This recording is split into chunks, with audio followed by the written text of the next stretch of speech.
Vis-à-vis donc des accompagnants, enfin, c'est très intéressant de ce changement de posture qui viennent nous donner, cette trajectoire, cette structuration. Hein.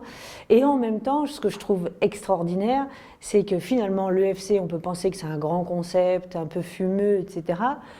Mais ensemble, on s'aperçoit qu'on y est tous, quoi. Et moi, on apprend tous les uns des autres. Et je me rappelle d'un de mes collègues dans le groupe qui disait « Ah non, mais excusez-moi, moi, j'ai pas eu le temps d'avancer.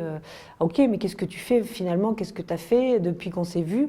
Ben, j'ai fait ça, j'ai fait ça. » Et en fait, sans mettre des mots dessus, mais il avait changé sa posture. Et le fait d'échanger ensemble et d'apprendre entre pairs, ça le mettait en conscience, tu vois, de ce qu'il avait fait, et du coup, il avait encore envie d'aller plus loin. Ça donne de l'appétit, si tu veux, et on s'apprend des trucs et ficelles, et forcément, on grandit et on va plus loin. Et donc ça, c'est vraiment riche, cet apprentissage entre pairs. Et c'est surtout un début, je pense, c'est presque une initiation, et je pense que derrière, il faut continuer sa route et continuer les échanges. Parce que finalement, on fait plein de rencontres, et qui continuent après la formation, puisqu'il y a plein de choses organisées derrière. Et je pense que ça fait du bien aussi de voir qu'on n'est pas tout seul, qu'il y a plein d'autres gens qui pensent la même chose et qui œuvrent dans ce sens-là. C'est très rassurant.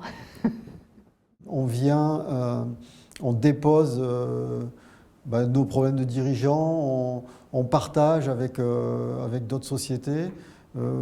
Et on reconstruit un petit peu comme un jeu de Lego où j'ai une maison là qui ne me plaît pas, je déconstruis toute ma maison, j'ai toutes mes petites briques.